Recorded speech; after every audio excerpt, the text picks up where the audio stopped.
మాజీ CM YS Jagan తన భద్రత కోసం ప్రైవేట్ సైన్యాన్ని ఏర్పాటు చేసుకున్నారు. ఏజెన్సీ ద్వారా నియమించుకున్న 30 మంది సిబ్బంది విషయం వివాదాస్పదమవుతోంది.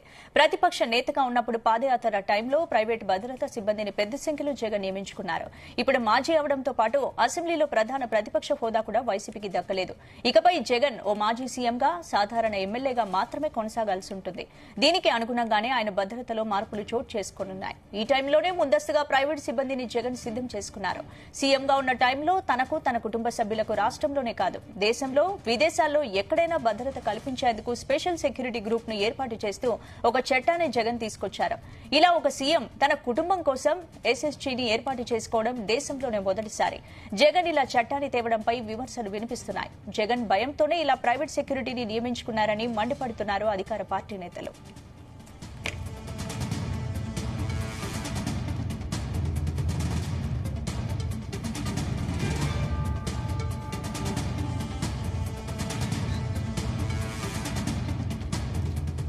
ఇదే అంశానికి సంబంధించి పూర్తి అప్డేట్స్ మా ప్రతినిధి నాగేశ్వరరావు అడిగి తెలుసుకుందాం. నాగేశ్వర్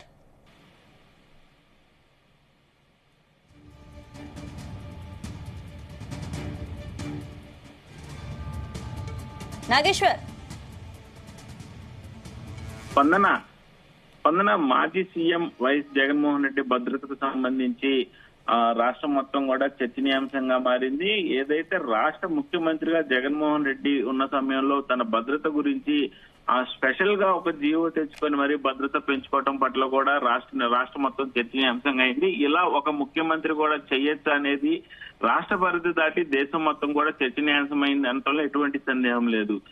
తన భద్రత గురించి తనే సొంతగా ఒక జీవో తెచ్చుకొని తన కుటుంబ సభ్యులతో సహా భద్రత ఉంచుకోవచ్చు అనేది మిగతా రాష్ట్రాలకు సంబంధించి ఏ ముఖ్యమంత్రి కూడా ఇంత మటుకు ఒక అడుగు వేయని పరిస్థితి ఉంది. ఇలా చేసుకోవచ్చా అనేది కూడా ఆలోచించిన పరిస్థితి ఉంది. కానీ ఆంధ్రప్రదేశ్ రాష్ట్రంలో మాజీ ముఖ్యమంత్రి జగన్మోహన్ రెడ్డికి సంబంధించి భద్రత విషయం అయ్యి రాష్ట్రం మొత్తాలు దాటి దేశం మొత్తం కూడా చర్చనీయాంశంగా మారింది. ముఖ్యంగా దీని గురించి మనం చూసుకుంటే గత 2 రోజుల క్రితం రాష్ట్ర మాజీ ముఖ్యమంత్రి జగన్మోహన్ రెడ్డి తన పదవి కోల్పోయిన తర్వాత తన భద్రత విషయంలో ఆయనకు పలు రకాల అనుమానాలు ఉండటంతో తను సొంతంగా ఒక ఏజెన్సీ ద్వారా 30 మంది సిబ్బందిని తెచ్చుకున్నారు.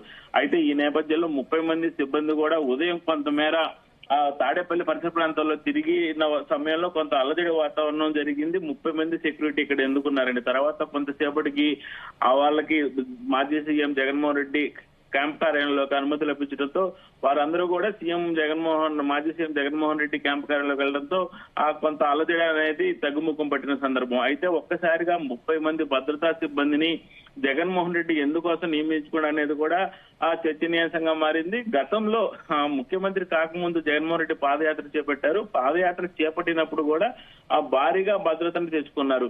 ఆ పాదయాత్ర సమయంలో కాబట్టి భద్రత తెచ్చుకున్నారు అనేది అప్పుడు చర్చనీయాంశంగా మారింది. పాదయాత్రలో భద్రత తెచ్చుకోవడం కామన్ కాబట్టి అప్పుడు అంతగా చర్చ జరగదు. కానీ ఇప్పుడు పాదయాత్ర లేని సమయంలో 30 మంది భద్రతా సిబ్బందిని జగన్మోహన్ రెడ్డి నియమించుకోవడం పట్ల కూడా కొంతమేర చర్చ జరుగుతుంది. దీంట్లో ప్రధానంగా చూసుకుంటే కొన్ని విషయాలు ఇప్పుడే బయటకు వచ్చేట్టు కూడా సమాచారం అందుతా ఉంది. ముఖ్యంగా జగన్మోహన్ రెడ్డి ముఖ్యమంత్రిగా ఉన్న సమయంలో రాష్ట్రంలో సెక్యూరిటీ ఉంటది. రాష్ట్రంతో పాటు దేశంలో గాని విదేశాల్లో గాని తన కుటుంబ సభ్యులు ఎక్కడ తిరుగుతున్నా గానీ అతనికి Z+ కేటగిరీకి సంబంధించిన భద్రత అతనితో పాటు తన కుటుంబ సభ్యులకు కూడా ఉండేటట్టు ఆయన ఒక సొంత జీవో తెచ్చుకున్నారు. ఈ జీవోకు అనుగుణంగా కూడా రాష్ట్రంలోనే కాకుండా దేశంలో కాకుండా విదేశాలకు ఎక్కడ ఆయన కుటుంబ సభ్యులు ఎవరు ఉన్నా సరే వాళ్ళకి పటిష్ట బందోబస్తు నడమ వాళ్ళకి Z+ సెక్యూరిటీగా ఎనర్జీ కమాండోలు